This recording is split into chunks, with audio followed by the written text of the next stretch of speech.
I was sitting back kind of thinking about, how do I analyze my business from the year, and then what do I do? Well, it actually stemmed from a conversation that I had with somebody, and somebody was upset at themselves and disappointed in themselves for not accomplishing what they wanted to through the year. And I asked them, I said, well, what did you want to do and why did you not do it? They described what they wanted to do and then couldn't tell me why they couldn't do it or why they didn't do it.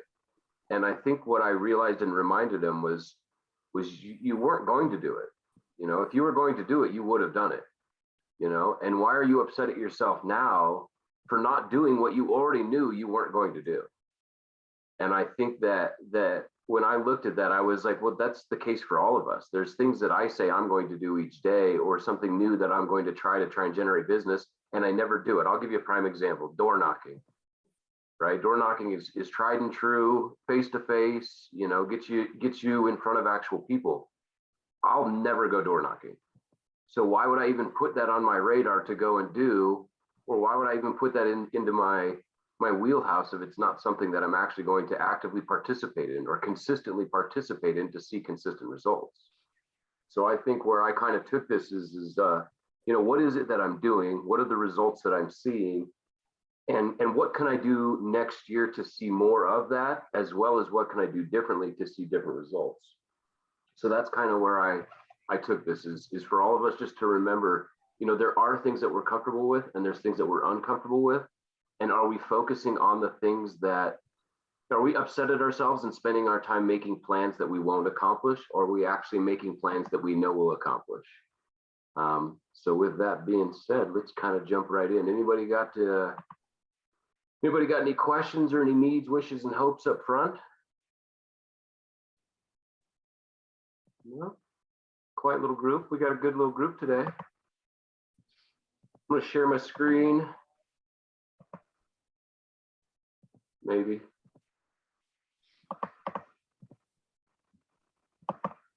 So here's where I'm at. Present. Anybody do better this year than they were anticipating? Me, Andrea. Andrea, why? I thought I was going to close one deal. I didn't do that great, but I did good for me, and it was all just surprises. The phone just rang or I got a text out of the blue. So that's how I do my business. I just wait for the phone to ring. Hey, faith forward. That's my business plan, Jared. Well, hey, at least you got a plan, right? Get home and wait for the phone to ring. A lot of praying and a lot of hoping each day, please. Let's be honest. That's, I think, what a lot of us do. Here's the question. So I'll kind of actually skip forward just to kind of look at, 2022 planning. I believe that there's two categories that we lean on: referral networking and sphere of influence, lead generation and marketing exposure. With that being said, Andrea, where was that faith and that hope lying? In what avenue, what category? Oh, mine is definitely number one, referrals and sphere. And I think that's where I like to remind myself, this is something I can't count on. I don't know when it shows up. I don't know when it's going to come in. I don't know when they're going to call. I don't know when it's going to pop. So this, what's the scary part of our business? I'd say it's the referrals. When are we going to get it and when's it coming? I think the thing that I bank on and I spend a lot of energy on is the lead generation and marketing exposure. So I kind of wanted to take today and kind of look at that. What does that actually look like? I kind of asked everybody, did everybody kind of make a list of all the closings that they have so far this year? Mm-hmm. So here's the question is what are the specific details of the closings that you had over the past year? I did here's my little spreadsheet from this year: January, March, April, May, June, July, August, September, October, November, December. These are all the closings that I had this year, their price points, the source that I got them from, and then the actual details of each of them. And I thought I would just kind of use myself as the example today. Here's my first one that I got in January. It was two-sided. It was a buy and a sell. This purchase, this buy actually was a sign call from 2019 on a listing that I had.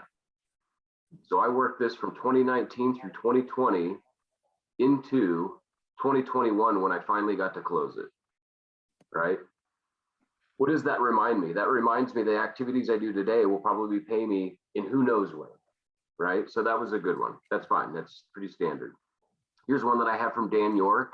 It came from an online marketing, a Google business page that I created in 2014. I actually met Dan and his family. They bought a house for me in 2015, and then I got to sell that same house in 2021. So I would say this is referral networking, but it originated from marketing exposure, me creating a Google business account, right? April, I had a FSBO. I was calling FSBOs and expired listings, and that was calling them in November and December of 2020. So what did I do here? This is the same thing. I went to a lead source, jumped into FSBOs and expireds to see what I could generate. I also got this one, and I got another one in August. That was a FSBO listing as well that I pulled from the FSBO lists. So I got two just from the activities that I did in November and December, but I also didn't get paid till April and August. Here's one that I did in March with Robert. This was a Facebook lead.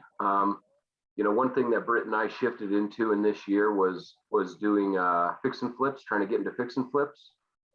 We've got two kind of going right now. We've got a cabin in Walsenburg that we're trying to sell, just went on the market this last week. We've got a condo that we're working on up in Littleton. This was a trailer that we bought for $15,500 and then sold it a couple days later for $22,000. So we made $7 grand in a couple of days just by buying a $15,000 trailer, mobile home, manufactured home in a park. 12 Danny was online marketing. This was from a Google My Business page that I created in 2014. This one, Jennifer Millage. This is a sphere of influence. This is a referral that I have from actually 20 years old, but I actually got this referral from when we did, everybody remember the 2019 when we did the holiday party? Yep. I invited them to the holiday party, and at that event, well, his name's Jim. He said, "Hey, can I start giving you referrals from people I work with?" So that was somebody who stated that they were going to start giving me referrals from 2019 that paid me in 2021. So almost a year and a half later, got a referral from him. Here's July Facebook leads. These are those. We're doing Facebook leads, cash for home campaigns. We received both of these in July. What was this one? Oh, this was another trailer. We had a plethora of trailers this year. Here's another one. This is the actual property that we bought down in Walsenburg for $85,000. Here's a referral that I got, Sphere of Influence. This is a friend of mine from junior high. This is her mom. Here's another one, another Facebook lead, seller campaign. Lori, this was just a listing that we closed. Carol is a sign call from the one that I got up in the same community in June. I got a sign call and she wanted me to help her. We sold hers in August. Cynthia was that FSBO campaign that I was calling in November and December. Josh Health is a friend of mine that I've had in the industry. He's a licensed agent, but lives in Utah. I sold his place. September, I got, let's see, another 2 seller campaigns where we listed their houses. And actually, this is the flip. This is the one that we bought. We purchased her house and we helped her buy a house in Burlington. October, which is this month, we've got one of our seller leads, a listing that's closing. November, we've got 2 of our seller leads from Facebook campaigns that are closing. And then Maria Coppola is a Google lead, and that's closing, and that came in March of 21, but that's closing in December. And so this is really where all my business came from. You know, right off the bat, just kind of looking at this, can we see where my business is? Well, the majority of my business came from this year. Does anybody see it? Marketing. Marketing. Facebook marketing. Right. You know, our biggest one was our seller campaigns. I mean, we've got, and we didn't start these campaigns till about April April, May is when we started them. So we got 1, 2, 3, 4, 5, 6, 7, 8, 9 closings this year from changing that one campaign. Why did we switch why did we switch our direction? Why did we switch our focus from why did we switch them not from anything but to specifically seller leads? One, there's not a lot of listings, and two, like the Facebook leads are just, that's kind of where the business and like the market's going. I think Matt kind of nailed it. Number one, I like shifting to where the business is at. If you have a listing, you had a lot of the control, right? Yeah. I also logistically, what's easier for me to list a property and go on 1 or 2 appointments and then have a lot of phone calls, or for me to chase buyers around it, relentless number of offers and little to no contracts. Right. So these campaigns were a very conscious decision. We made this decision not just because we wanted sellers, but because we didn't want the struggle of working with the buyers as well. We also wanted to get into actual fix and flips. For this one, Robert, that we bought his manufactured home for $15,500. What do you think we did to that property before we sold it? Nothing. We didn't do anything. I avoided it is what I did. It was scared, right? So I think where I'm wanting us to look at this is to actually analyze where we got it. It was a sign call that I received, but it was in 2019. But this started out from a Google campaign I started in 2014.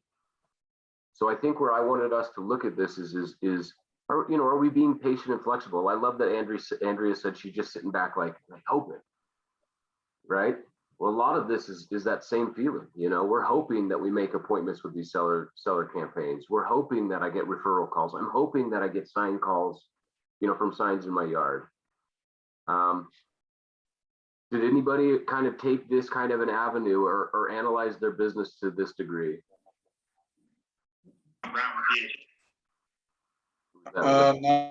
Not as in depth of like the source details, but basically, I mean, I have basically the same thing. I have like the client name, when, and then the price of the sale. But most of my sales have been repeat business and sphere of influence, so it's kind of easy for me to track that. But besides the couple, oddballs that I have that I've never met and are working originally with. I think I use, kind of jump ahead real quick. I use lead generation, marketing, and exposure to fuel what portion of my business? The referrals. Okay, yeah. Right. So all of these new seller campaigns that we've created and the 9 deals that we've gotten from these seller leads, they didn't know us before we listed their house, or they didn't know us before we sold their house. But what can we hope for, and what should we be working towards from those experiences? That's the referral network, right? Adding them to our actual sphere of influence. Mm-hmm.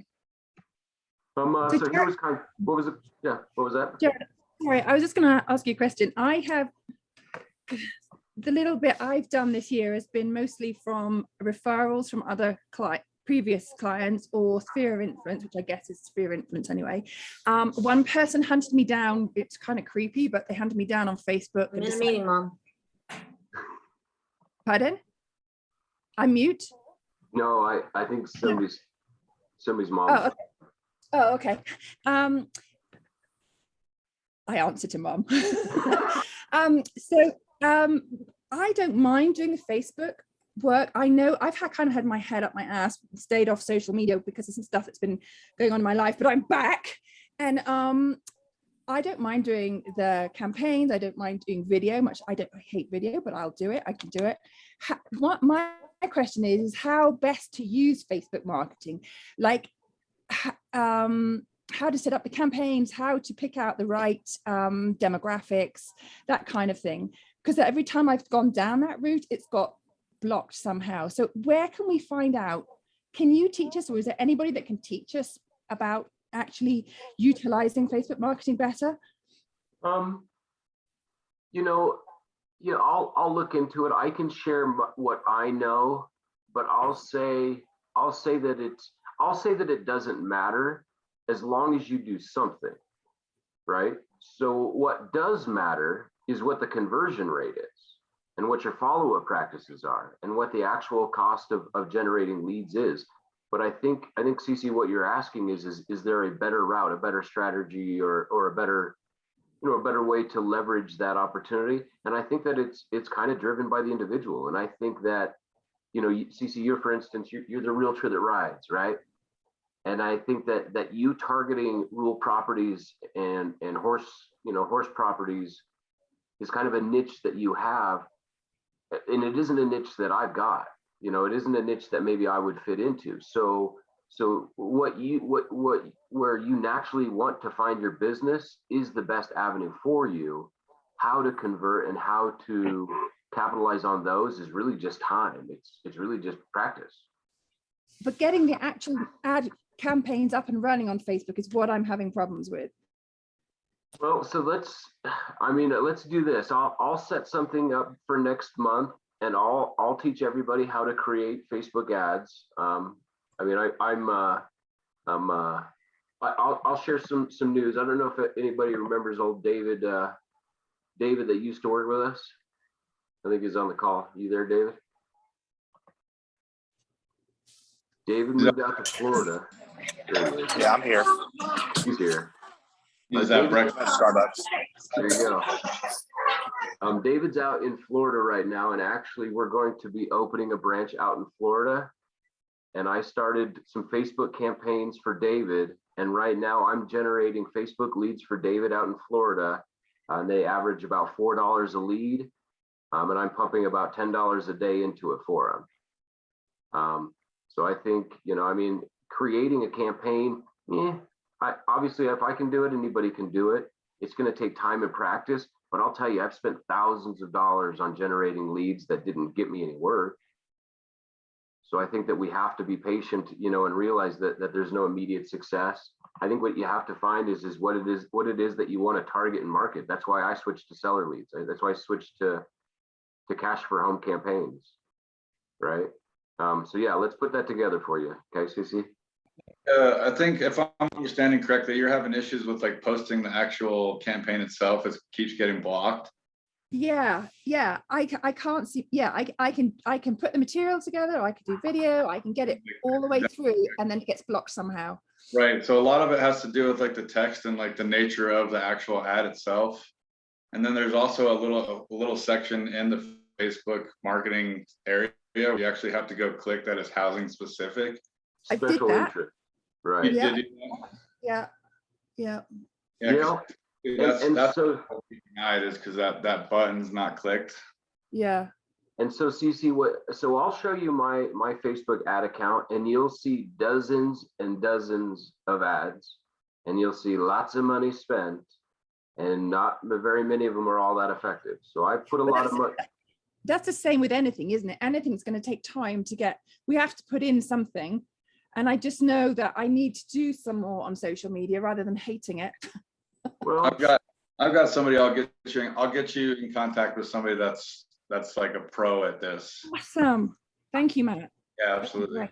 and I think that's, if I was to share, I think that's usually the best bet is to find the right tool for it. Find somebody who actually actively participates, somebody who can actually pull this Teach it. together. Right. I can actually, if you want to do something maybe next month, I can get in contact with him and kind of just do like a whole brokerage thing. He can just come in, we can do a Zoom, and Yeah. That'd be phenomenal. Let's do that.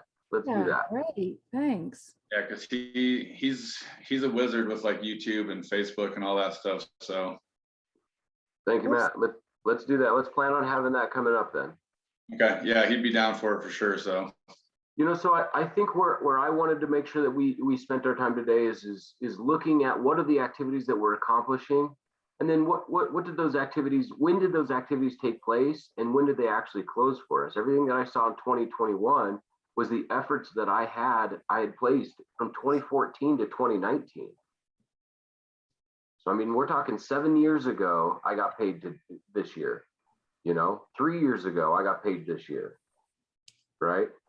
I think that's where we have to be patient and kind of forgiving for ourselves. And when we're not seeing the business, what more could we be doing to generate it? here's some questions that I thought of is what are the lead sources that are currently working for you? If we looked at my example, some of my lead sources are my Google My Business, calling for sale by owners worked. My Facebook leads are definitely working. And then obviously staying in touch with my referral network and my sphere of influence. You know, what are those that are working for me, and what can I be working on or doing more of to connect with those lead sources over this next year? I'll be honest, we're considering spending more money on Facebook leads. We're spending $3,000 a month, $3,000 to $5,000 a month on Facebook leads. Right. 3,000 to 5,000 a month. If we looked at this, we didn't see our first deal. We saw a deal in May. We made $7,000, but we also spent 10 to get the 7. I also didn't see anything from June, July until August. So we spent 20 to see 7. So I think that we all have to remind ourselves that it's not really a sprint. It really is a marathon. What are the marketing sources that are providing you results? You know, are you seeing results from them? I know, you know, for instance, I'm gonna kind of call out you real quick, Randy. I know that you dabbled into Zillow leads this year. You've been purchasing Google leads. You know, I think, you know, you're kind of putting yourself out there. Is there anything that you could share from your experience that you've had kind of with them?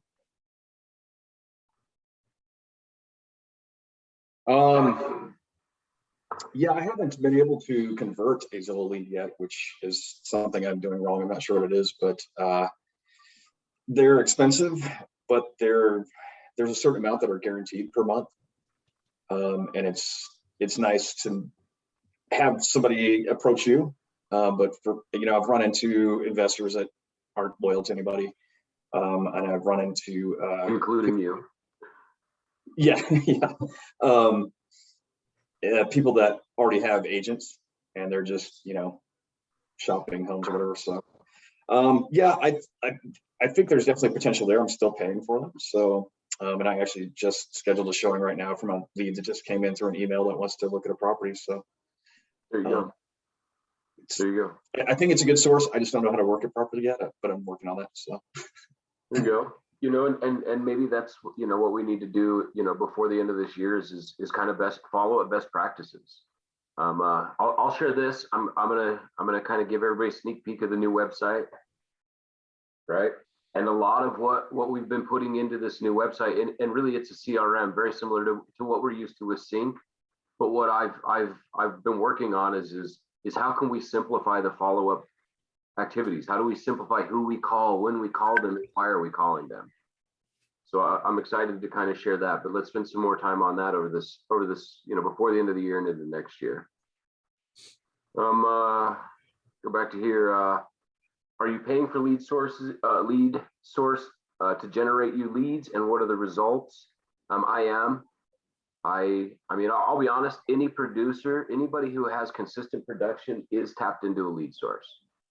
They're not just sitting back hoping for the referrals. Andrea's a lucky star, and Andrea, send some of that luck my way, please. But I think actually connecting to a lead source and something that is generating leads for you and not giving up on that is where you're going to find those results.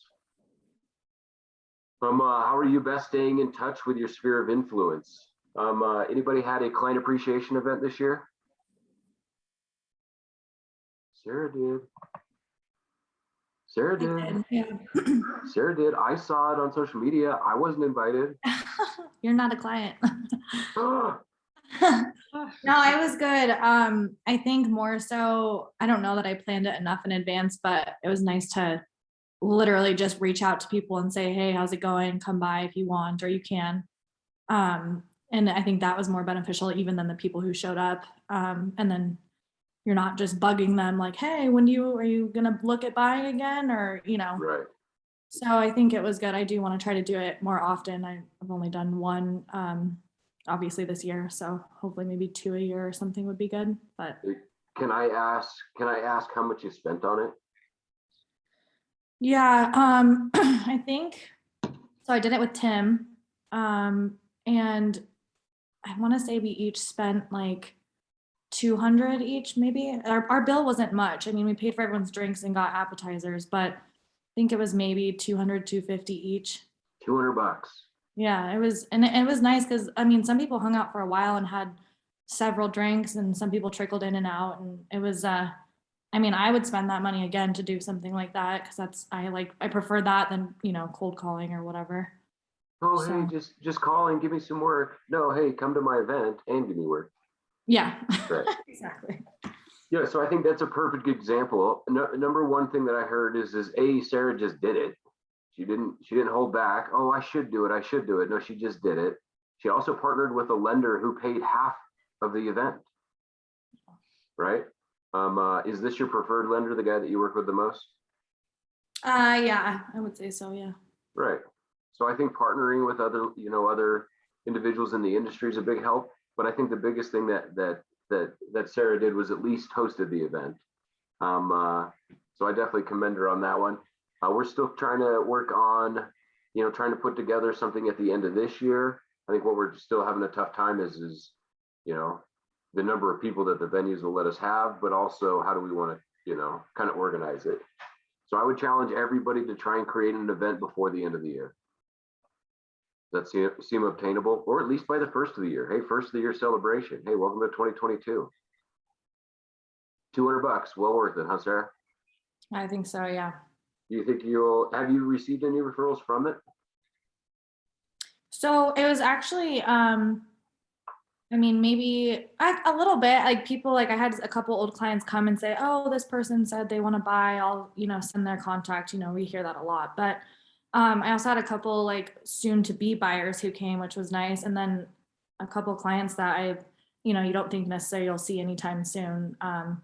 From a year or two ago. So it was kind of like all over the place. So I guess not exactly yet, but I think it was enough to stay in front of them, and not let them slip through the cracks.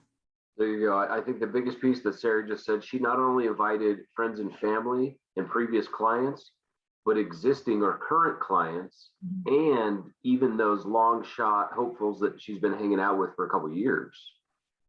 If we looked at my list, most everything I have, that came from a couple of years ago was years out. I mean, this was, the last time I helped that family was 2015, and then I sold their house 6 years later.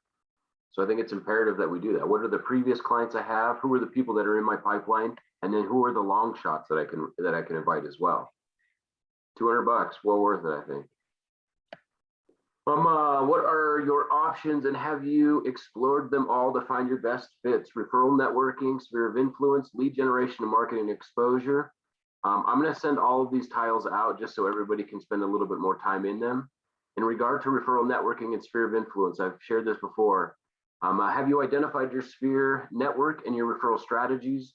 You understand what your network wants and needs from you, their licensed agent. You have an action plan to connect with your referral network around you. What can you do to stand out, educate, and connect with your greatest asset? I'm gonna use you, CC, real quick. You've been sending out postcards to your community, yes? You're on mute. Sorry. I had, and then the title company I was organized with dropped the ball, and they stopped going. So I've got to start it all over again. Sounds like you dropped the ball, CC. Oh, I did. I scheduled them all.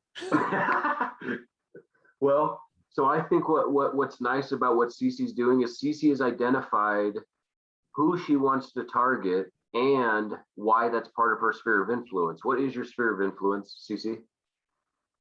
Well, my biggest one is coming from the horse world. It's equestrian properties. So we identified a good neighborhood, a good farm around Franktown and Elizabeth with a bigger proportion of likely to sell possible clientele. There you go. There you go. So identifying it and then finding ways to connect with it.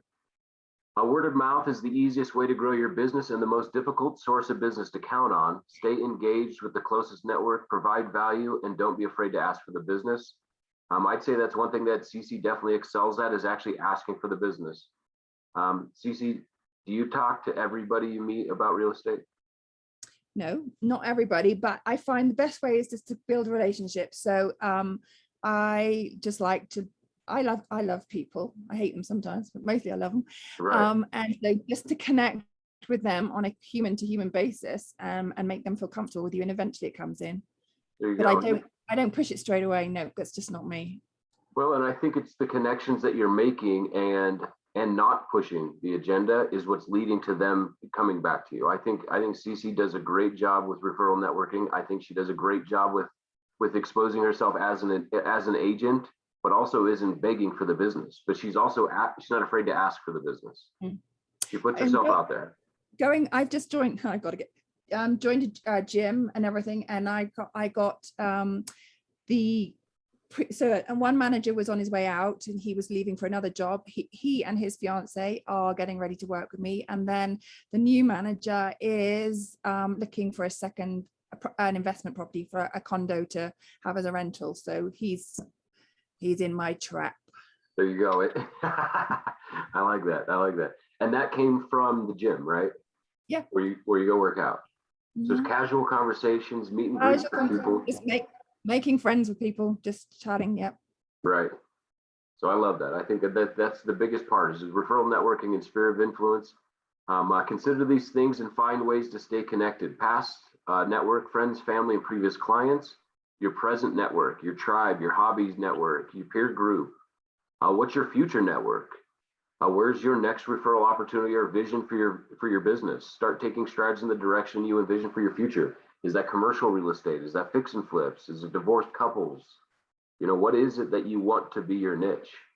What is it that you want to find your business from? The biggest shift we made over this year was starting seller campaigns. Do you think we'll continue it into next year? Yes. Yes. Most of the people that we meet that are looking for a cash offer on their house end up listing with us and not necessarily accepting a cash offer. And why is that? Sometimes cash offers aren't the best offers out there, and they don't We work already with know. their. Right. We already know that I can't give you top dollar. That's how I make money as an investor, purchasing below value. If you want top dollar, I would recommend that you let me list your house. And so that's Yep. the biggest strategy that we're taking with these campaigns. Yo, Jared, if I can real fast. Divorced couples is my favorite niche. Prior to moving to Denver and Albuquerque, I started scouring the court records every day for the new filings of divorces. You get the home addresses of every couple. And for 1 month, I mailed every single registered divorce every day. And it gave me 3 couples that ended up reaching out, and it turned into 9 total transactions from 1 month of work.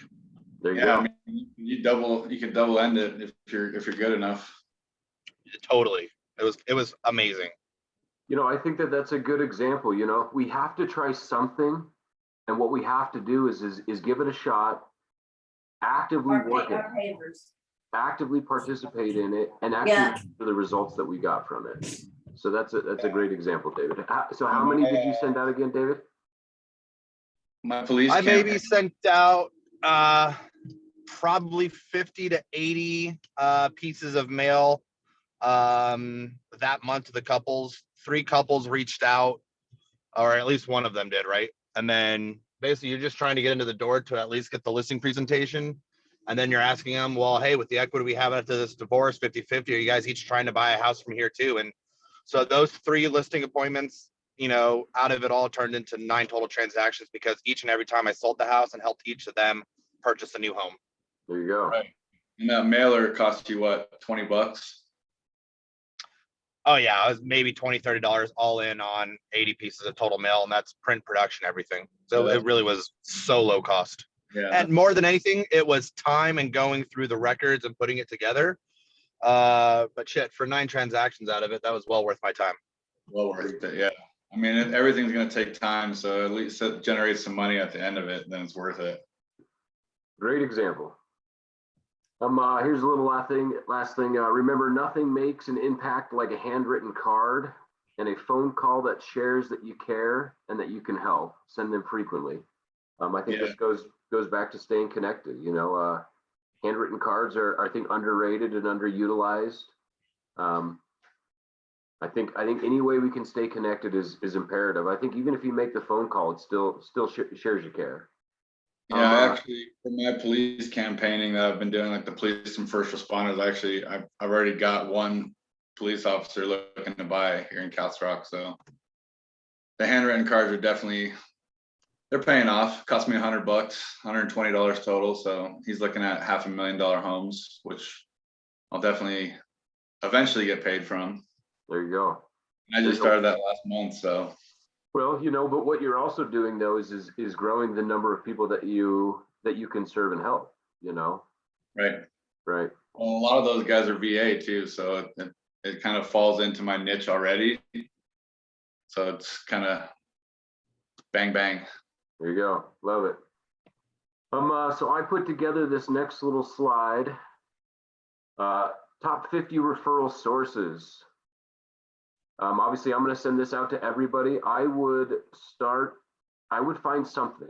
I would find something that you can do consistently or regularly. Maybe it's once a quarter, maybe it's once a month, maybe it's once a week, whatever it is that you want. Sending out monthly newsletters to your network. Collect and promote testimonials. I'm super excited. We're going to incorporate a lot of automated testimonials in the new website to where when you close deals, it'll automatically reach out to your clients and ask for those testimonials for you. Make friends. Let's see what else. We got share your MLS search app, create a community club or group. Anybody creating any community clubs or groups? I didn't create one, but I'm a founding member of Dads of Castle Rock. There you go. We have 2,000 dads. It's a pretty solid group. That's very sexist. What about the moms? They got their own group. Okay, touche. Check them out. Solid. Blogging it as an option. Reverse prospecting your listings. Hobbies and interest networking. I think Cece's a great one at you doing that. Door knocking and door hangers. All of these are ways that we can start generating business. I would pick a few of these, pick a couple of them. What are some of the ones you're currently doing? Keep doing that. What are some of the ones, and this goes back to the initial start of this conversation. Don't sign up for something you know you won't do, right? Don't push yourself into, this year is going to be different. This year I'm going to do something different. Meh. How about this year, just do some of the same stuff that's already working. Do more of the same activities that are already working. I think this is where I want to challenge us. Do more of what's already working and don't challenge yourself so hard that you won't accomplish it. Who needs to start a support group or join one? Just kidding. We don't need support. I'll join. Right. I'm going to start a support group. I can't go to that one because you're a realtor. It's just you can. It's like emotional support, like spiritual support. Okay. Yeah. This is Realtors of Colorado support. I think this, referral network and sphere of influence, this really is the unexpected. These are the ones we can't count on. This is the silent activity that we never know if it pays off until it does. But I think that's where we have to find activities that generate at least exposure, generate, at least, traffic and attention. There's a create competition or a fundraising event. Create your own social media group. Whoever the guy that invented or started the Lab Coat Agents, how well do you think he's doing with that group? Pretty good. I think he's a multi-millionaire. Yeah, he also started like drip campaigning me. I'm like, no, Yeah. Kristen, I don't want your crap. Yeah, I get his emails every day. I'm like, all right. No. But some of it's good, but it's like a little redundant. there you go. Sphere of influence and referral networking. He's connecting with his sphere of influence. He created a group. He's staying front of mind. Right. Going back to social media, I put a post up the other day that got so many comments.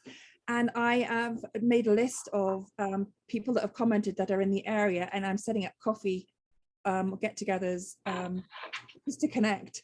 And I thought I would do that and make sure I actively engage in their posts.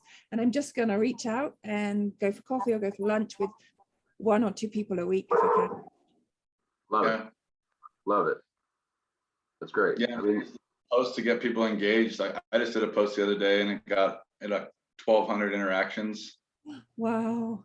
Kind of changed up like the whole algorithm of my Facebook because I started Right. seeing people stuff that I don't normally see, and they started vice versa seeing my stuff. So What was your post?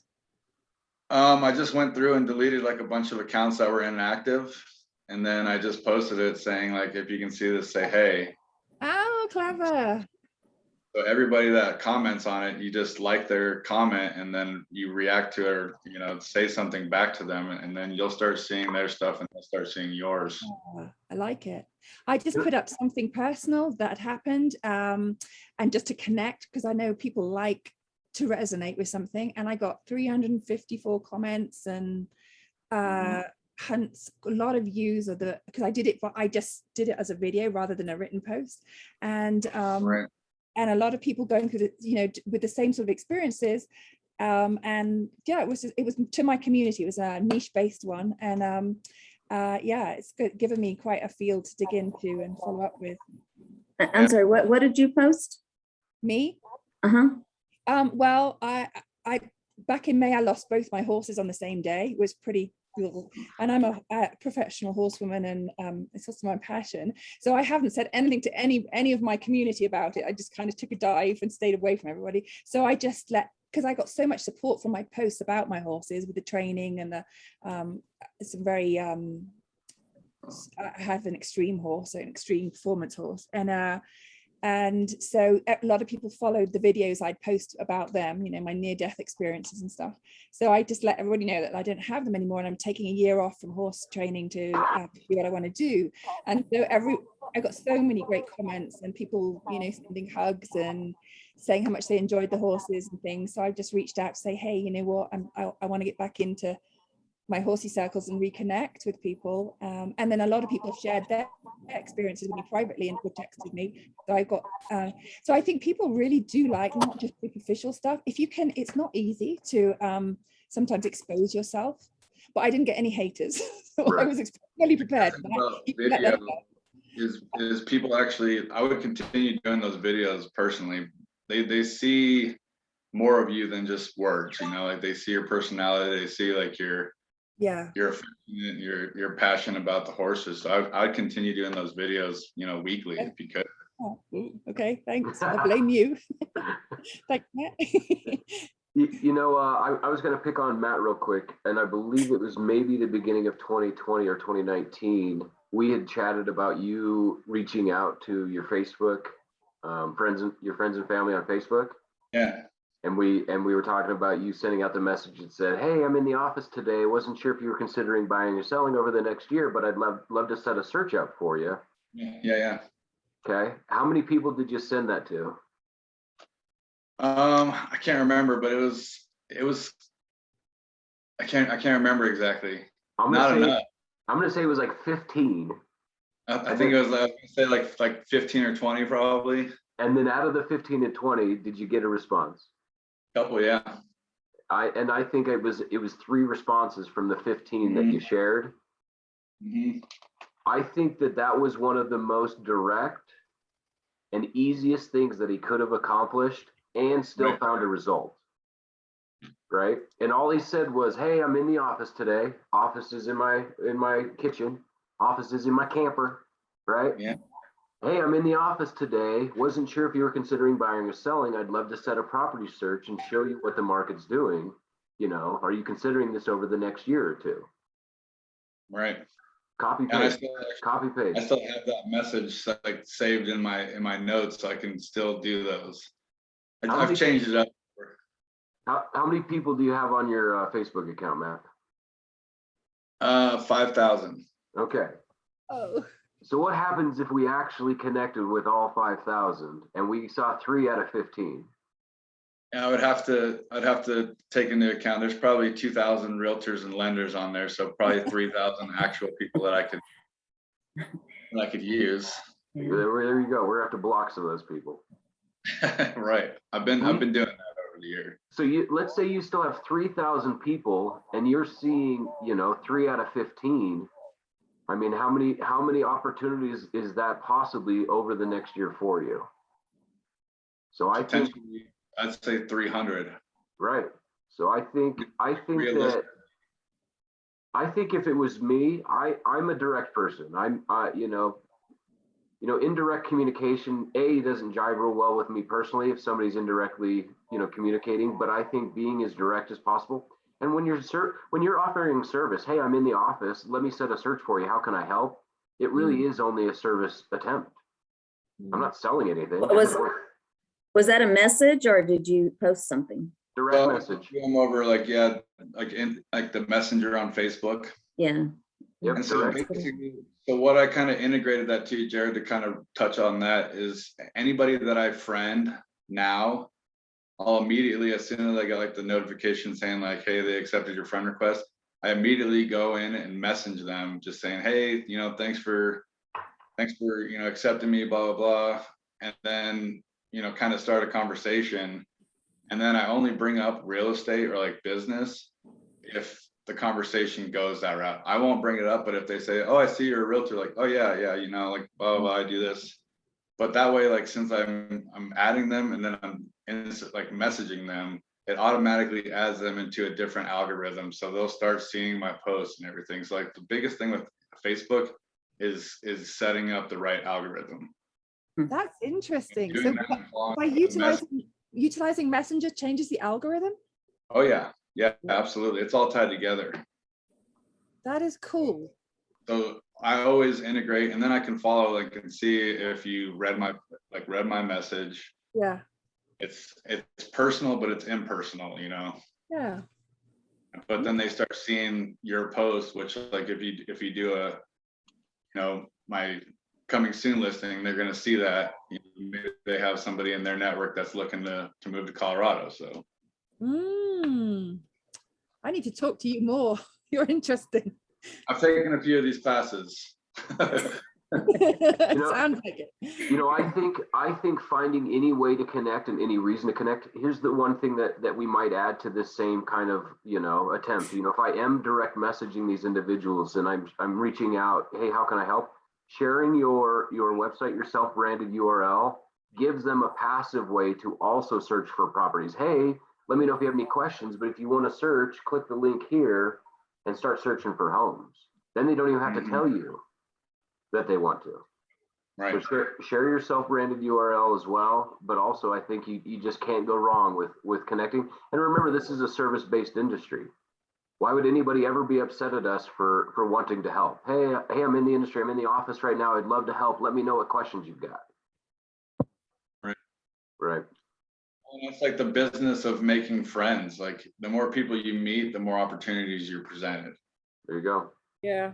I try to meet people every day, whether it be, impersonally on Facebook or, dropping the kids off, picking them up from school or anything in between. Mm. And then like TikTok and Instagram, I mean, just trying to stay, connected to people. Are you doing videos on TikTok? Not exactly. I just got it the other day, but I've been following some like people on there and Gary Vee, I follow him a lot, and he says like it's one of those things that it's not going away. So Yeah. social media, take advantage of it. It's free and you can get your stuff out there. So I do Instagram a fair bit, but I have not thought about, I've not got into TikTok yet. it's it's dangerous. I got into TikTok this year, and I'll agree. I spend way too much time on TikTok. Uh-huh. It's so dangerous. It was the same way. She's like, "Oh my God, no!" She's like, "Oh my God, I love it." Yeah, have you seen this video? Like, Good stuff. But So it's just a way to connect. I think the biggest thing that I want from the referral networking and sphere of influence is finding ways to stay connected, finding ways to, to share what service you offer and identifying who it is that you want to share it with. So really spend some time analyzing both where you're seeing your results, but also what are you actually willing to do next year to find more business. Lead generation, marketing exposure. Lead generation, marketing exposure. Do you have a plan to generate new leads? Generate new leads daily? Are you taking advantage of the free marketing opportunities around you? As far as it goes for our seller campaigns, we're spending $3,000 to $5,000 a month, and we're also generating one lead on average a day, so 30 leads a month from it. So once a day, we're getting a new opportunity. Does that benefit our business? Definitely. Oh, yeah. One seller lead a month isn't enough to keep us busy. Are you taking advantage of free marketing opportunities around you? Shoot, I think a free marketing opportunity around us is just connecting with the people that we have on our network. You know, Matt connecting and direct messaging his people is a huge one. That's generating leads. He got 3 out of 15. If you did 15 people a day and got 3 new property searches set a day, shoot, that's 90 in a month. Yeah, well, that truck I just ordered, the chick that ordered it for me just called me yesterday, and her and her husband are looking for a house beginning of the year. There you go. Nice. So There you go. They're paying for your new truck. that's the plan, hopefully. Here's another question. Do you have an active or passive marketing strategy? What do you think I mean by an active or passive marketing strategy? Active, you're going out and actually doing something. Passive, you're just waiting for it to come to you. There you go. Google My Business. Is that active or passive? Passive. Passive. It just sits there. Hopefully somebody Google searches something that pops me into their search tab. Right. If I'm direct messaging my Facebook friends, is that direct or passive? Direct. Yeah, it's direct and active. So I think I always ask myself, do I have an active or passive marketing strategy?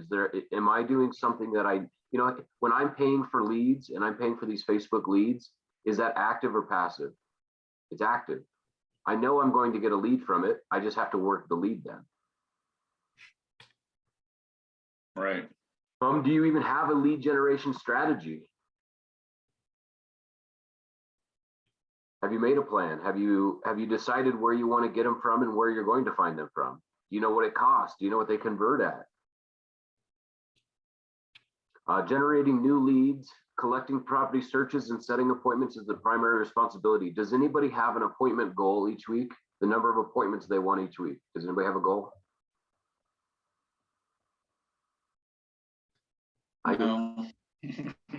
No. I'll be honest, I fight for 2 new appointments every week. I also am fortunate enough to have support and help too. I don't know if anybody's ever met Donna. Donna, that's my mom, right?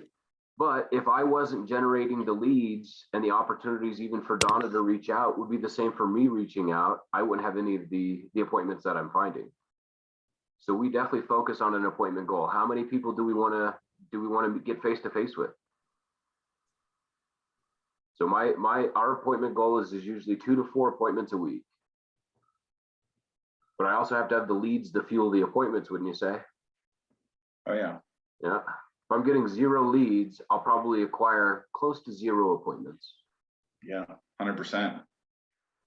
The number of leads you're able to produce is directly reflective of the number of closings you can expect this year. Leads count and will only increase your odds. Bless you, Sarah.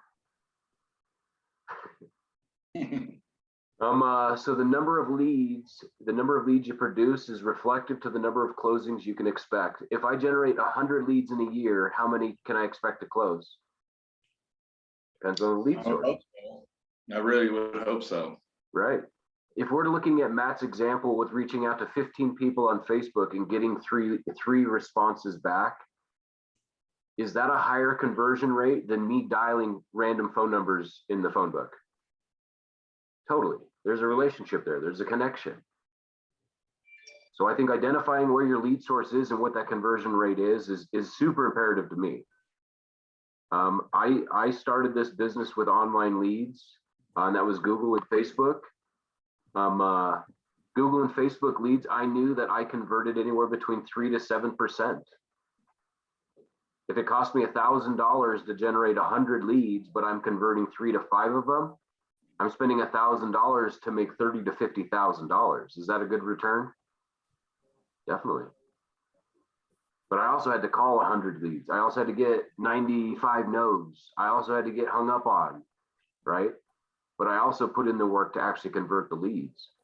On the leads that we're working with the seller campaigns, I would say we're actually ended up meeting and finding appointments. And I'm going to say we have good conversations with 95% of the leads we receive. These are people who want to sell their house, people who signed up because they want the cash offer, but don't realize that we can do both, give you a cash offer or list your house. But we have 95% of them are being connected with, and I'd say more than 50 we're actually going on appointments with. So, I mean, we're making up close to 15 appointments a month out of our 30 leads a month. I'd say it's pretty strong conversion for leads.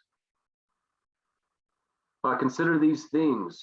Finding guaranteed lead sources. What do I mean by a guaranteed lead source?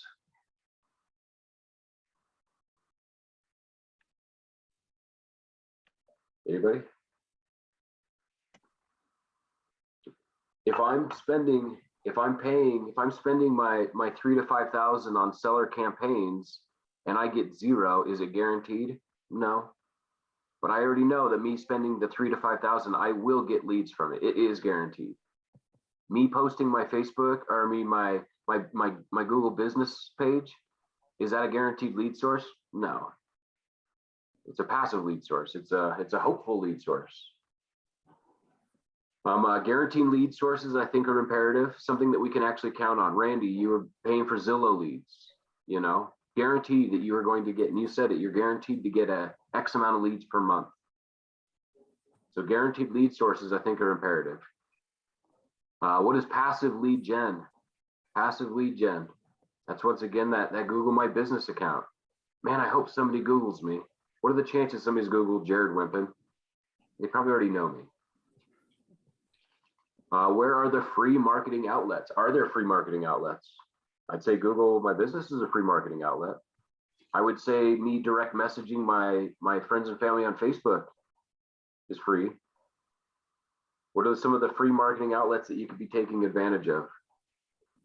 I have a brand sticker on my truck now, which hasn't generated anything, but it will. It will. It will. What do you got on your truck? Ticket me? Pretty much.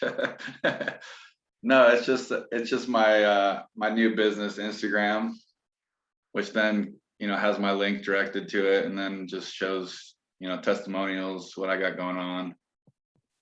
It's new. It's only 4 weeks old, so something will come of it. There you go.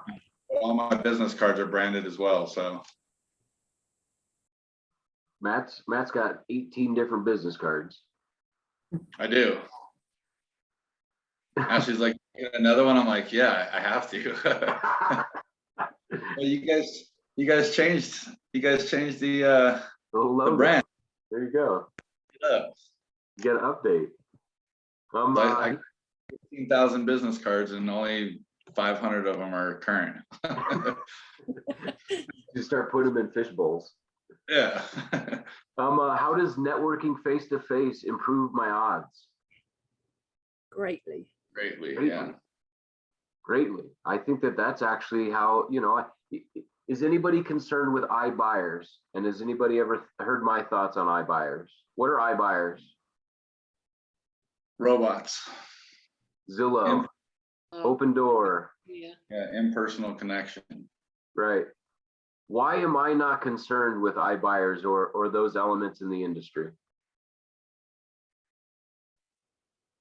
I'm not concerned with them because it's not personal. Like if you call and do a deal with Zillow, you're going to talk to Jim and Bob and Sarah and whoever else. Like Right. when you deal with you, you're dealing with me and my people that I'll introduce you to, but it just you can be paired with anybody and you're never going to get the same person. I think that the reason we don't have to worry about those groups is because of how people interact. People like working with people. Right. If it wasn't for people working with people, we wouldn't have the opportunities that we have. I would say 90% of the business I actually earn is because people want to work with me. People want to work with Britt and I. People want to work with what we're presenting. And I think the face-to-face networking is where we improve those odds. Any chance we can get to do a networking face-to-face is where we can increase those conversion odds. Yeah, I agree. Can I count on my referrals and sphere of influence? No, we can't. We already talked about that. And I think that's where lead generation comes to play. Can I count on lead gen and lead conversion? Yes, if I work it. If I'm generating 30 leads a month and I don't call any one of them, I might as well just count them as a referral network and hope that they call me, which they probably won't. I think that lead generation and marketing exposure is really how we fuel our business. They become our next advocates, the next individuals that become our sphere of influence. We can't count on referrals or sphere of influence, but we can count on a conversion rate of lead generation. Don't forget lead capture systems. I'll share the little website with everybody. We are going to have, the website is basically going to be TitanOneRealty.com instead of Homes for Sale in Metro Denver. So TitanRealty.com. It'll be jared.TitanOneRealty.com will be my new URL. Everybody will have an agent branded URL like we're used to. So that's kind of super exciting as well. But I think anything we can do to find and generate new leads is imperative. Here's 75 lead sources to keep you working. Name, email, and phone number is all that counts. Has anybody gone through this list and found anything that they are doing, are willing to do for 2022? And I would say, I'm going to send this to everybody. Find something that you want.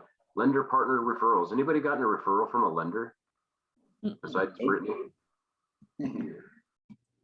Yeah, Darla, show off. I'm not a show off. I didn't do that much business. I got a referral from an agent that I used to work with who's now retired, and I'm hoping to get more of those from her. There you go. So you're getting referrals from people in the industry. Mhm. Yep. And that's exposure. That's you knowing. I mean, I closed Josh Health. He's in the industry. He could have activated his license. He could have done it. Instead, he paid me. Thanks. Yeah. Right. Pass flyers out in the parade. Bam. What? Look at that one. That's not so bad. Cold leads list, neighborhood data and renters. So that's something that I'm getting into, like as right now with Yes. Red X. Just looking for sellers. There you go. What's Red X? I guess I'm not completely familiar. I'll have to sit down and talk with you about it. It's pretty in depth, but I'll teach you like what I'm doing, and it's gonna pay off for sure, There you go. Guaranteed. guaranteed. We've talked about this. Seek lead listing referrals from other realtors. Okay. Hire a dialer and a caller. Cold and warm lead sources. Hire a dialer. The FSBOs that I called last year, November and December, was me using a dialer. I hired a dialer that made 250 calls a day. And over a week, they were making anywhere between, what's that, 1,000 to 1,200 calls a week.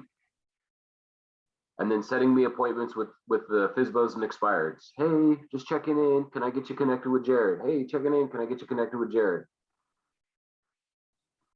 I also know that I wasn't going to make the phone call, right? I have one of two options. I either got time or I got money.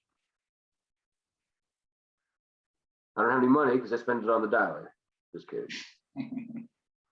The amount of money that I spent on that dialer for November and December was in the spectrum of $2,000. And from the 2 closings that I got, I made close to 12 grand. So I 6x'd my money. Yeah, worth it. Worth it. Use this list to find lead sources, and find lead sources that you're comfortable with, something that you're actually going to do. Host a real estate webinar. Matt, you were doing those, weren't you, with your buddy? I was just doing yeah, just knowledge videos. Right. Super uncomfortable, but I mean, like it's personal. People see like your personality, like they see, you know, how you present yourself, which I'm not very good on camera. So like, it doesn't really depict like how I actually am. So it was good and bad. Well, we love you on camera, Matt. You look great. And now that I got my mouth surgery, it makes a massive difference. You feeling better. I'm not talking out of like one side of my mouth anymore. Here's one right here. It says create an ebook and give them away. Tina, I know that even on your signature line, you've created a book, haven't you? Did, yeah. Yeah. And then the book is actually promoted in your signature line to where anybody who wanted it could get access to that, correct? Correct. Yeah. How does we got that one. how does that work for you? You know, I need to use it more. I need to, I push that more because I think I can get a lot of use out of that, but I've been lazy. There you go. No, How did you create it? Did you get somebody to create it for you? Or is it just a case of like with a buyer's guide or a seller's guide, getting a link embedded or something? There's a couple, like one, I think Cherry Creek Mortgage will do one for you, like a buyer's or a seller's guide. I've done one with them, but this one, I think it's Authorify, if I remember right, that does that. Oh, but that actually created the signature with the link. Did they do that? You basically edit a book, that they give you options for, and I yeah. understand. How did you get it attached to your email signature? Did They somebody helped me. Oh, did Oh, they? Yeah. nice. And Canva is a beautiful thing for creating signature lines. Maybe that's Yeah, right. And actually, Tina, I was pretty impressed with the little logo and signature that you had created. I'm like, what? Tina, how is your thing doing that? You're like, hey, Canva. One big thing about that, Jared, is when you have like your signature line, and I'm guilty of it, like having a clickable link in there. Like if you can just have one button access and then it takes you somewhere else to your page, that one, people are lazy, they're not going to copy paste you into like the search bar, but having that clickable link on your signature is pretty powerful. Totally. I've even got it on my LinkedIn. I've got it's free book or whatever on the banner of my LinkedIn. Nice. Perfect. Yeah, my one of my lenders I actually teamed up with, he got these books for first-time home buyers.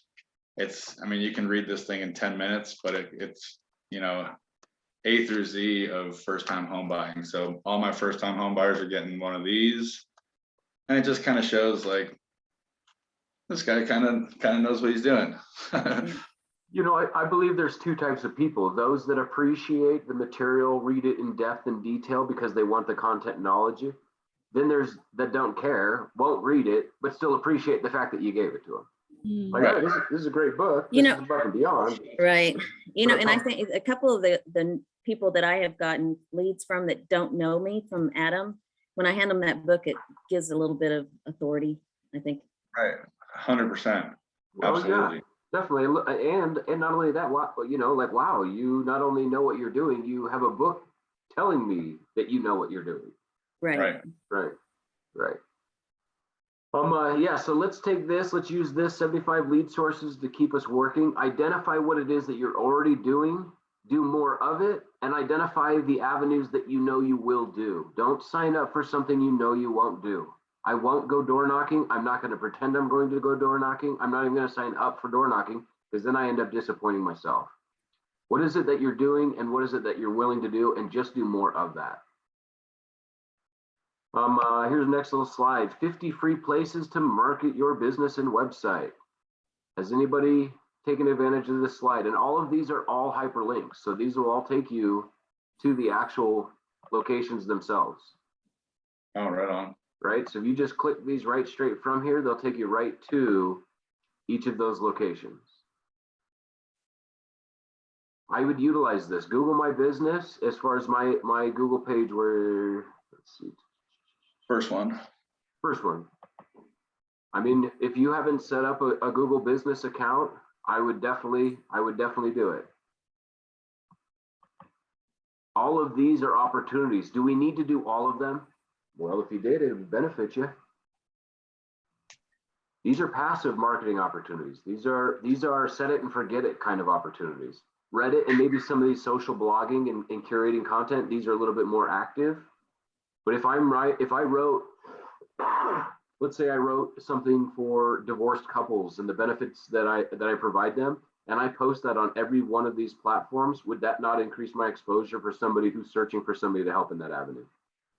Yeah, The realtor that rides, Cece, she writes a blog every month that includes things to consider when purchasing or selling your horse property, right?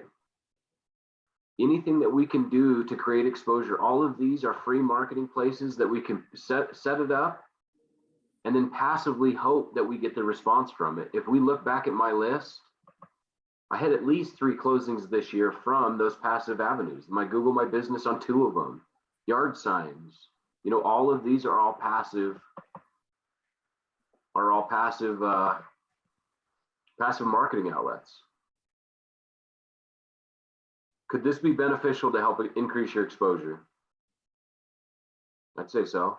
I would say if you start actively blogging, this is something that you can share on your, hey, check out the new article I just wrote. It gives you content for social media. It reminds people that you're active and involved and doesn't force them or obligate them to have to participate in your involvement, but they get to take advantage of it if they want to. If it resonates, they'll reach out to you. I said, let your clients find you everywhere. That's what this was created for. This was created just so we could actually expose ourselves in the easiest way possible. And once these are set up, they're easy. They don't have to be manipulated. They don't have to be adjusted. They could be updated. They could be changed. But use this to help create exposure. Anybody doing anything on here that they're finding results from?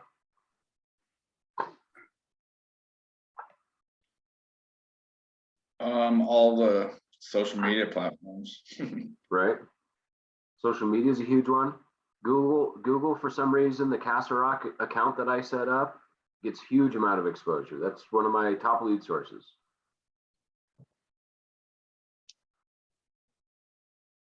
I don't even know what Hot Frog is, to be honest. I don't know. Don't click on it. Why? Because you put that on the list, Matt? Use these 2 tiles, 75 lead sources to keep us working, and set up these 50 accounts, 50 different places to market yourself. And if we break that down by 12 months, if we broke that down by 30 days in each month, it's not that many places each day just to try and add exposure. How can you advertise on Yelp other than paying to advertise? Well, the same thing as a Google My Business. You'll create a Yelp business account, the same as allowing people to give you referrals and reviews and recommendations, and then you could be number 1 out of 30 in the area, number 30 out of 30 in the area. So creating that Yelp business account is what it is.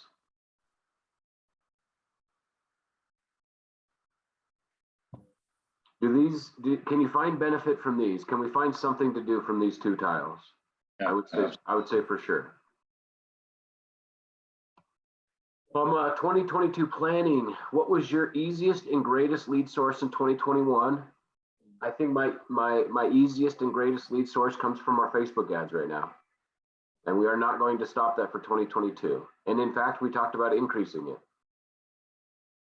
What is your ad? What are you using, Jared, for your ad?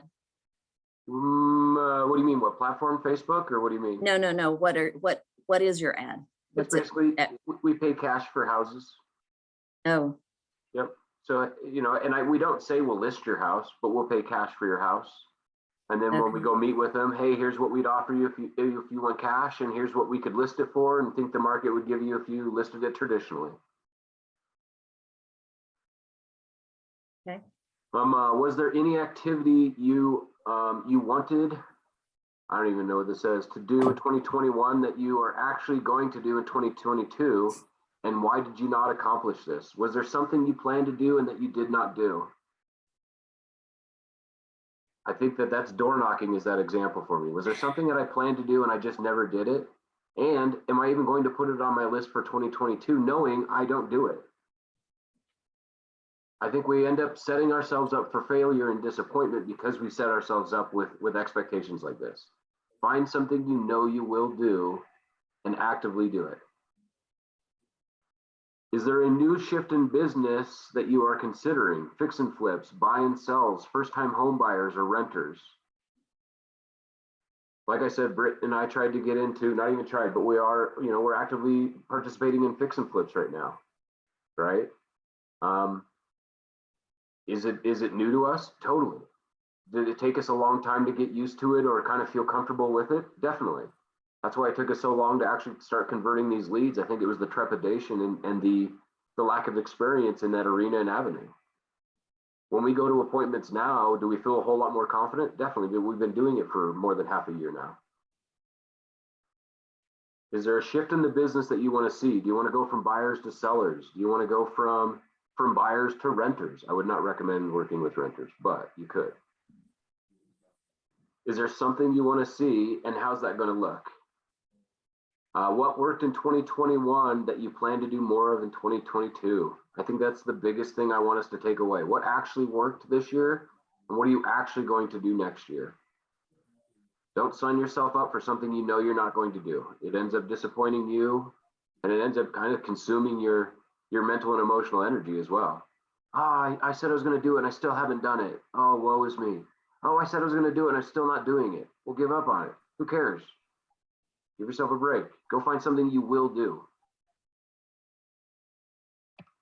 Here's kind of my last little tile. This kind of comes from the foundation class that we put together. I think there's 4 avenues that we have to participate in daily, weekly, and monthly. Those avenues are industry proficiencies and active participation. Are we taking our CE classes? Matt said it. He said, I've taken tons of social media classes, right? Those are industry proficiencies and participation. This keeps him active in the industry. If Matt knows his greatest lead source is actual social media and not paying for leads, why would he shift that? Why would he change? Next one, referral networking and sphere of influence. We've covered this one. Lead generation, marketing exposure. We've covered this one. Last one's what's your follow-up what's follow-up prospecting in your lead conversion plan? Where are your leads coming from and what does it take to actually convert them? I would use this to really identify what it is that you did this year and what it is that you plan to continue within 2022 in these avenues and arena. If I want to get involved in fix and flips, maybe I need to start participating in more of the actual events that teach those things. Maybe I need to grow my understanding of how contractors work and how the industry, I guess, responds to it. Where's the seller market going to where is fix and flips a good idea? Referral networking, what are you going to be doing more of? When's your next client appreciation event, Sarah? Do you have one planned? She gone. We lost her. Sarah, use this little sheet to really start putting together your ideas, thoughts, and plans in those avenues, and then start finding ways to actually participate each day. Do I make a plan today for my day today? Does that make any sense? Did I wake up with a plan before I started today? Probably. Every day. I usually go Yeah. to bed with what I'm going to do tomorrow. I already know what I'm going to do tomorrow. Does it change? Does it adjust? Do I have to be flexible? Always. Do my clients sometimes cancel their appointments that I had for today? It seems like more times than not, right? Yeah. But flexibility is a huge part of it. But a lot of the times, if we're not making that plan today for tomorrow, we wake up with no plan. We sit in our PJs till noon. We remind ourselves happy hour starts at 3, and then the day's over. Right? I think if we want to see something different in 2022, we have to start with the plan and we have to actually put it into play. What days are we going to be doing these activities and what do those activities look like? And what's the results I should expect to see? If I don't see the results that I have expected, what do I need to adjust in my behavior or what do I need to adjust in my expectation? I think being forgiving to ourselves and grateful. Hey, what did I accomplish? And hey, that's all right, you didn't accomplish that. Gratitude and forgiveness, something I practice every day. Any thoughts, comments, questions for 2022 planning? Anybody have any big ahas, anything that they want to make sure that they get done this year? Anybody have any big ahas for something they want to start next year? I'm a goal to myself that I need to have 10 deals closed by June of 2022. Okay. And kind of the reason I went and put that money down on that truck is because I have a goal of having it paid off by the time it gets here. Okay. So that's really kind of put a kind of a fire up under my ass, because it's a pretty big investment, and it's kind of driving me a little harder to, you know, accomplish those things. And hopefully I'll succeed, because I'm not selling my truck, so You keep Wanna- both trucks. for the time being, until I get the new one, and then I got plans for that one. So, You know, I but think. yeah, it definitely is fueling a fire that I think I needed. I needed that little push to, like, you know, get my ass in gear and actually do the follow-up, and actually do like the lead conversion, and jump on social media and do the things I've kind of been putting on the back burner. But it's definitely helped me, you know, steer in the right direction and get my ass in check and start doing the things I keep saying I should have. I think it's easier for us to say, oh shoot, I'll do it tomorrow, than it is for us to try and accomplish it today. And I think that's what a lot of us get stuck into is always banking on tomorrow. That's okay, I'll do it tomorrow. Okay, I'll do it tomorrow. Okay, I'll do it tomorrow. And tomorrow's never come. You know, I think if I was to share what I think is different for me, is I have a very clearly defined what and why. What do I want? Why do I want it? And what am I willing to do to get it? Right. Right. What do I want? Why do I want it? And what am I willing to do to get it? Right. I go to bed every night understanding why I'm going to wake up tomorrow. Right. I don't have a challenge with getting out of bed. I have more of a challenge with staying in bed.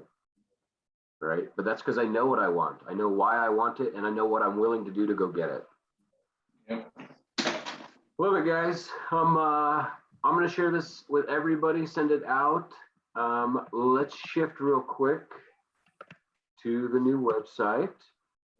I've kind of shared very little. Britt and I have actually been working on this over the past year. We started at the end of last year. The reason we've created this website is, you know, the reason we created the CRM is to take everything that we've learned from every platform we've ever used and to really enhance and simplify the agent experience. I've realized that even on my own accord, that it's sometimes tough for us to generate leads, but then to know what to do with them, to wake up each morning and how to actually manage our business. What's the priority? Who should I call first? Who should I call last? Why should I call them? All of those reasons, all of those excuses, I think are what really fueled, you know, our interest. So this is kind of the front-facing portion. We have it set up right now with 7 MLSs in Colorado. And if you guys noticed, I did share that we are actually transitioning into opening an office in Florida. So we're actually going to be out in Florida as well. Thank you, David, for kind of spurring that. What's that? I'm actually going to be getting my license in Florida soon, so. There you go. I got a brokerage for you to join, buddy. There you go. So we'll be in Colorado and Florida. Standard search tab.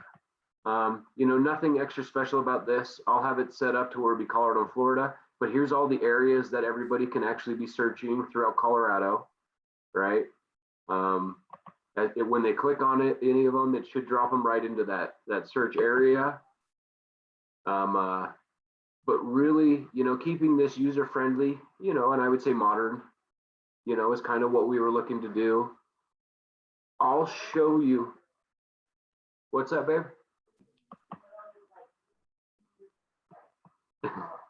We put a lot into this, and obviously had to find a creator for it. I've got a question Sure. about, so from our old website, is there a way to take that old URL and like forward it to this new page? So like our past clients or people that we've handed out business cards to, like they can still put in that old URL and get forwarded over to the new site? That is a very good question. I believe I probably can do that because I own the URL. So Mhm. I got all these fresh business cards with my old website. So that would be great. Man, you want an excuse to make a new You're business screwing card. me over right now. You want to make a new business card, don't lie. Stop changing stuff. So here's the biggest difference is what, when somebody visits the actual website, I'm gonna go back to it. It's going to be the same forced registration that we're used to. When they go to search for homes, it's going to force them to actually sign up, the same thing, give name, email, and phone number. Once they sign up, let's say Matt's promoting his page. Let's say this is Matt's page. This is actually Jared. I'm promoting my page. This is what Jared.Titan One Realty will look like. When they come in, it'll be branded with the agent, Find Homes with Jared. It'll give all of my information with that. It'll give them the opportunity to actually connect with me. They can view my profile. And what we're going to have in the agent's profile is you'll be able to put in your little blurb about yourself, as well as we'll start collecting and sharing all the testimonials. And then all of our sales history will also be available for them. So every time you close a deal, it'll automatically be posted on your account. So now all of your clients can actually see not only who you are, the testimonials you receive, but also the sales history that you have over the past. Don't worry. Is that gonna be great? Is that just going to be RE Colorado? Is that going to be, can you integrate it from every MLS? Every MLS we're in right now, it's 7 in Colorado. I'm in Denver, Iris, Pikes Peak, Right. Pueblo, Grand Junction, Central Colorado, and Steamboat. So all 7 of those will be feeding to here. Okay, because I'm missing like a bunch of my sales from like out of the Denver metro area. How are you missing them? Just for credit on HomeSnap and RE Colorado, like my Grand Junction ones aren't on there, like some of the Colorado Springs ones. And they don't share. So this will give you the opportunity to actually share all of those closings, no matter where they fall. And don't forget, Okay. if you got a Grand Junction closing, just send it to Tina. Yeah, Yeah, I agree. Yeah. Oh, you're out there now? I am, yeah. So really how we wanted to set these agent branded URLs is really to saturate the clients with your information, make sure that they remember that it's you, but also when they go to even searching for properties, it puts you up at the top. It gets them a way to connect with you. They can still view your profile and then still view and search for houses. So we want to increase the exposure of the agent and saturate the client that receives this. If you're sharing your URL and they only see you, that's really what we wanted it to be, is saturating those clients with you, giving them any opportunity and way to try and connect with you. When they actually go in to see the properties, same thing. It keeps your information here. It allows them to set and schedule showings. It also allows them to make requests and schedule showings and incorporate you as well. So this is all. Sorry. Is that going to be attached to the sync? Yeah, sync is going bye-bye. We will have Titan One Realty CRM. Nice. Yep. So sync is going bye-bye. And this is proprietary. This is something that we've created. And what's nice about it, if there's something that we're seeing and wanting within this, we have the flexibility to create and design it any way we want. So if I go log in, so this is the front side. This is what consumers see. I'm gonna sign up real quick. So this is just the same as if anybody who jumps on, same web registration.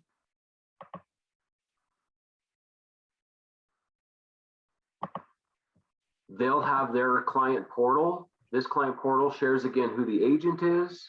It'll let them view the listings that they've checked out. They can save and set their own searches. They can communicate directly with their agent. But the client now is basically saturated with the individual that they've been assigned to. So if you're purchasing leads and you get assigned a new lead, that lead will only see you. If you market your own URL to your sphere of influence, they'll only see you. So it's really geared and designed to saturate the clients with the agent that's being promoted. Will our sync leads be automatically transferred? Transferred. Yep. So I'll take all of those and transfer those into this. And that's, and I'll be honest, we'll probably have this up and running by the first of the year. So it's, you know, it's definitely, I'm going to say taken longer than we were expecting. We were hoping at mid-year, you know, but I'm also not one that wants to rush something and put it out there that's not ready. When we log into the same thing as what we're used to with our sync account, this is what would be our new dashboard.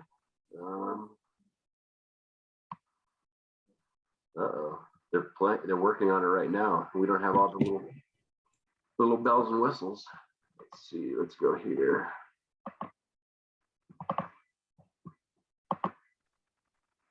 Here we go.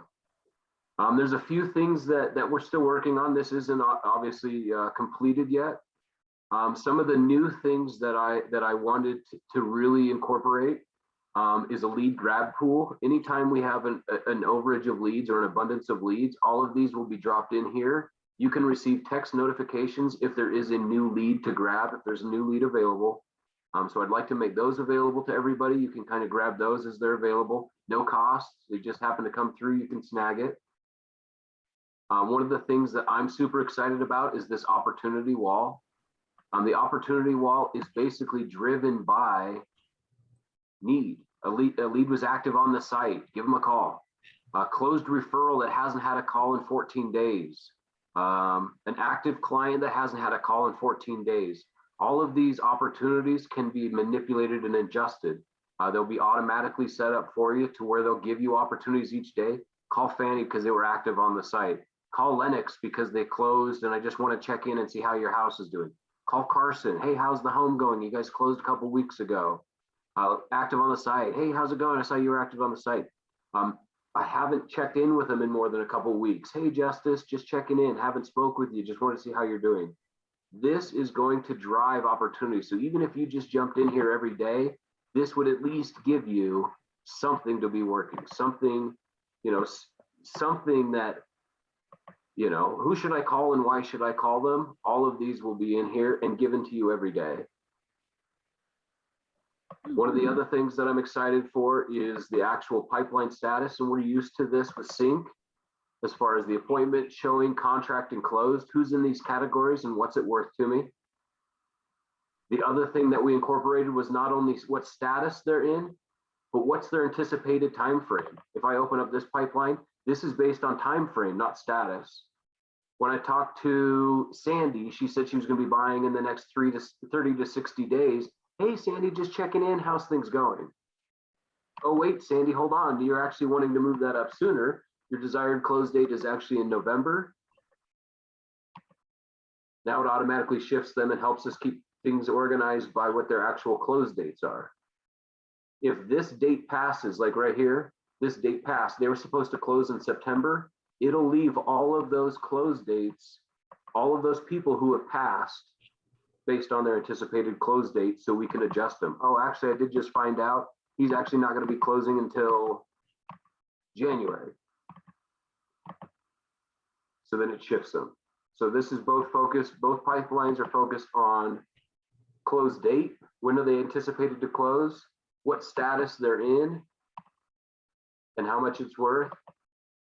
Who should I be calling and why should I be calling them? This will have us, this is in the announcements tab. This will be where I can share any of the meetings, any of the updates, anything that we have going on. The forum is something that I'm working on, trying to make it a little bit more user friendly and a little bit more playful and colorful.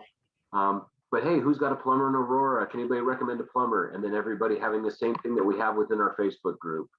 So instead of us having to go into Facebook and stay connected, we're all staying connected here.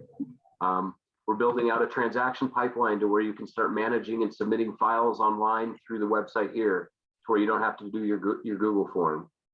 So we're really trying to make this and putting this together to where it really, everything's within this one location. I've talked about creating a marketing generator. We're going to be able to create our own flyers for our listings. Anytime you have a new listing goes active, the system will automatically create a YouTube video and automatically post it to your YouTube account if you set it up that way. So it'll generate new YouTube videos for every listing you have and automatically post it to your social media account. We're really trying to put everything that each of us has asked for onto this little platform.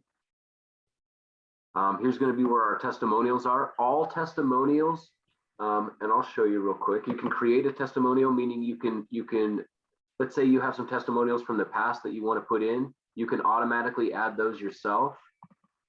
If anybody is on your website, let's see. If anybody's on your website, they can leave you a testimonial as well. You can promote your testimonial page, meaning, hey, come here and leave me a testimonial.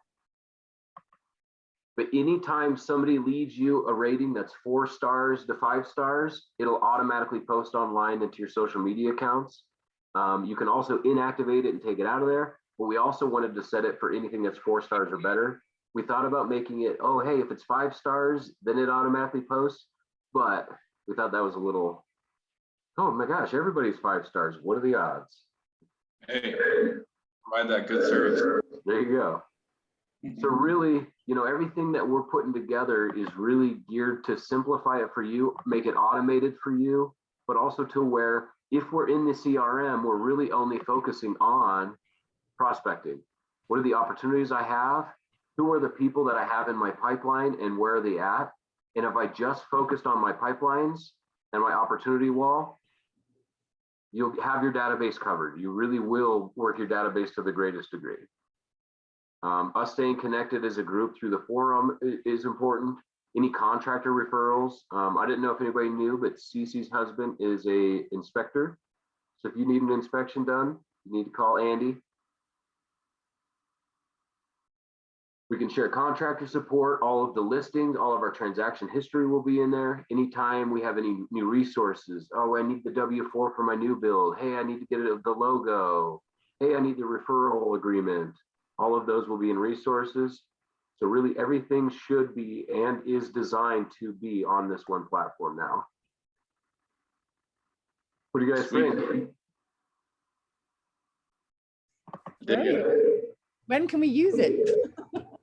I'm gonna say January. I'm gonna say January is when it'll be all out and running. We'll spend a lot of time just kind of, transitioning between the two. I'm gonna have both platforms available to where you don't, so it's not, so you don't just have to jump out of sync and immediately jump into here. You can still kind of blend and transition them as you want.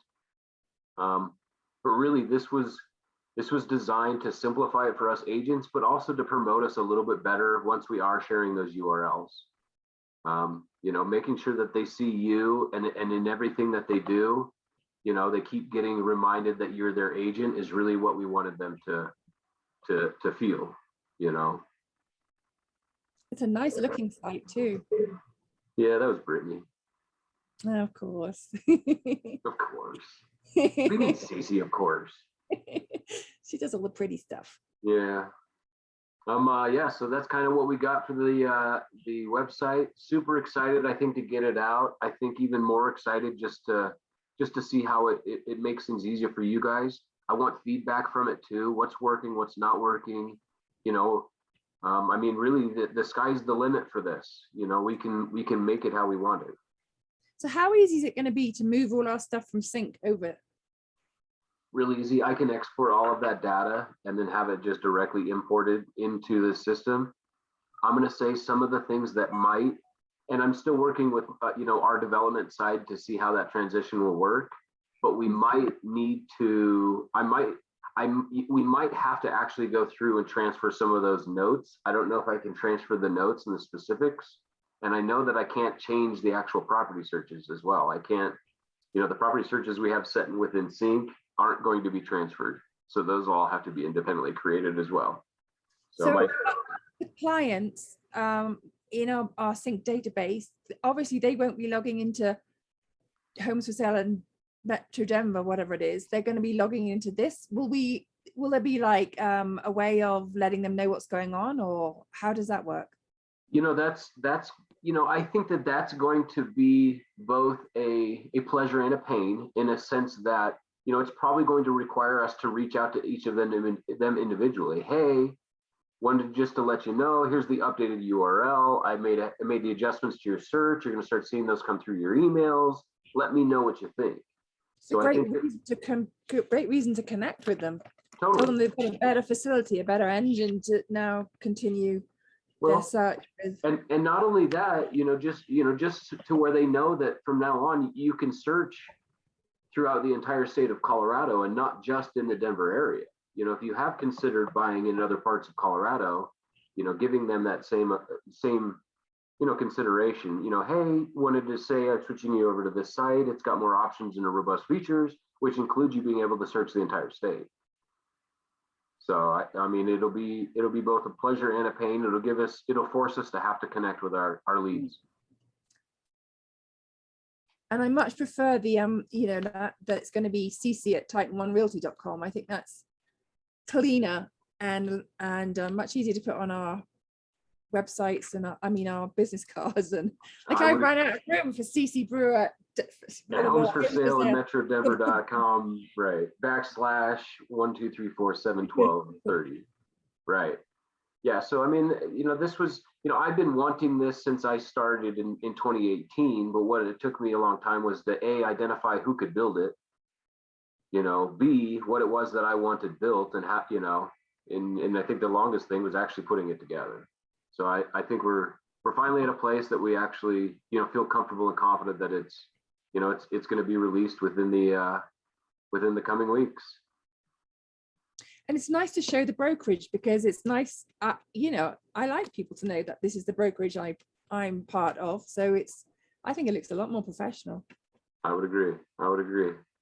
Hey, Jared, that's a great looking website. Do you think that the agents will have a way to kind of tour around in it before it's released? Yes. I mean, at the point that you'll be able to tour around and play is going to be at the same point.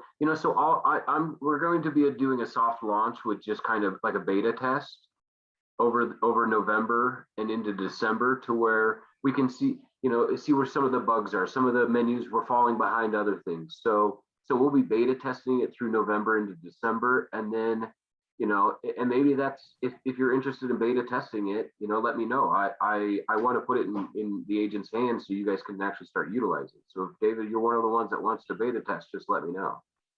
Super, I'll sign up for that. Jared, I just wanted to mention, she was talking about the URL. You can use bit.ly.com to change your URL to whatever you wanted. Like if I Tina Moore, and then it direct it to there. Right. What's it called again, Tina? bit.ly.com, BITLY.com. BITLY. There you go. Done. Great. That's a great little resource.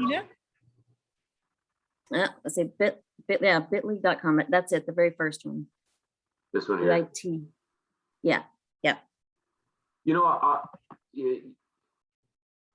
I think that was a good call. I'll check with us getting that same URL, Matt at Homes for, Matt.homesforsale at, Colorado. Anytime somebody uses that, it gets directed back to their URL. I'll get working on that and keep everybody posted on that as well. Be able to, I mean, it shouldn't be too difficult. It's basically just like a forwarding email.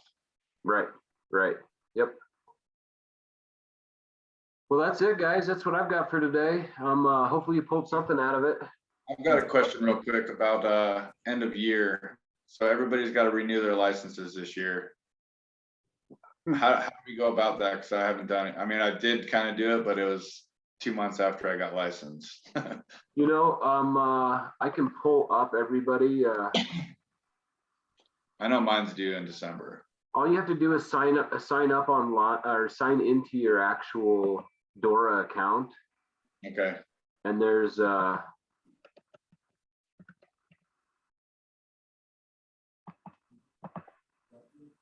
I just don't want to forget about it this year and like have it go inactive again. And so Randy, you expire this year. Andrea, you expire. Joy, you expire. Mary Mack expires. Kevin Paris, Matt Portolano, Liz, Aaron Williams, David Woodlard, Um, All of those individuals expire this year. The rest of us are good. Yeah, Okay. I've been trying to stock up on some CE just to, because I knew it was coming too. This is the year that, for me, I just renewed like a year and a half ago, but you know how they changed the calendar? Right. So now I have to do it again.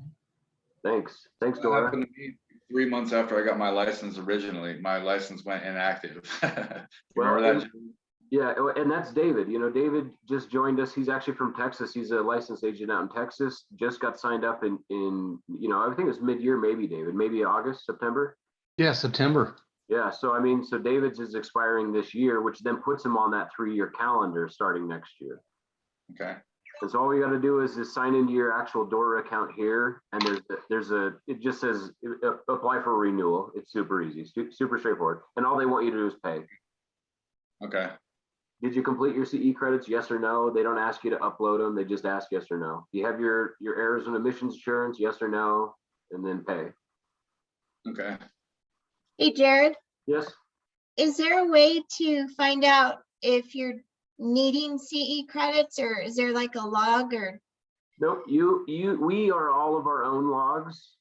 So I would just and if we don't keep them, if we don't keep physical copies of those CE credits and we get audited, that's when we could be in trouble. And remember, they're not going to take your license away. They're just going to make you take more CE credits.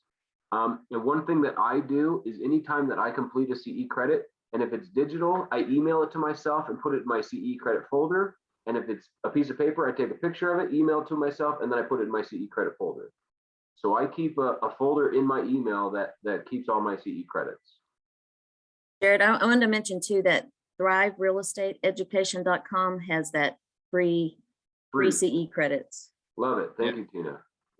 Yeah. What's Well, it like- called again? thriverealestateeducation.com. Thrive Real Estate Education.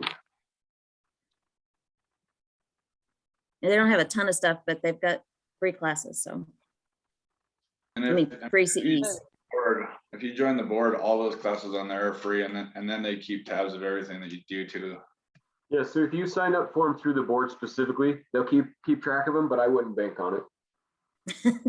I mean, I still print mine out, but free classes for the $600 I paid, it is what it is. Right. And does anybody remember how many credits we need each year? 12. 12. Yeah. That was my next question. So 12 each year? Yeah. What is it? 24 every 24 every 3 years. So it's what's that? 8. 24 divided by 3, 8, 16, 20. Yeah, so it's 80 a year. Four continuing ed and 4 mandatory. Yeah, the mandatory class every year. Yeah, so it's only four elective credits and 4 mandatory credits. It's usually December of the last year that I'm sweating it, taking 30 Yeah. classes. You know, I would encourage all of us to take those mandatory updates in January. At least you start Yeah. the year off with the updates that we need for the year. So I would encourage everybody to start signing up for your January updates class now. And if you didn't do your 2021 updates, do it right now. I'll typically do my annual update in January, and then I'll do it again typically mid-year, just to kind of like a refresher course. Right. Does Dora tell you what's mandatory? Mhm. Well, that's just called the mandatory updates class. So Yeah, every the- year there'll be a 2022 mandatory updates is what it'll be. Annual commission update. Right. Yep. So those are, sign up through every, I've literally signed up for every title calendar that every time they have any CE class, I at least get notified. I did a 2022 planning a couple weeks ago. I could have saved my time and not gone to it, but I did it anyway. Yeah, and every year I take the ethics course too. There you go. Any other thoughts, comments, wishes, hopes? Anybody? Does anybody need new headshots? Yes. I came across a photographer who he does interior, like real estate photographer, but he also does headshots. And he said he would be willing to come in and do like a, a session so people can just drop in and do a headshot. Let's do a headshot happy hour. That would be fun. There you Sounds go. good. Right? Feel a Yeah. little bit better, a little looser at least. Yeah. Right? Okay. Then I will partner with you, Darlene. Let's put that together. Let's try and do it before the end of the year. Okay. Yep. Okay. Do you know what the cost is? I've got his information. I'll call him this afternoon and ask him, what it would be. But I'm Okay. sure it would be less to have a group rather than just trying to do one at a time. So Totally. Okay. I'll call him this afternoon. Awesome. Yeah, keep me posted on that. Okay. Done. Anything else? Anybody else got something on the plate? I got confirmation that I'll make contact with my Facebook and YouTube guy. He said that he can make something happen next month if we've got some time. Done. Let's do it. So we'll put together headshots before the end of the year. Let's do a social media marketing class. And then we'll go from there. Thank you so much. Love it, guys. Thank you. Thanks, Jared.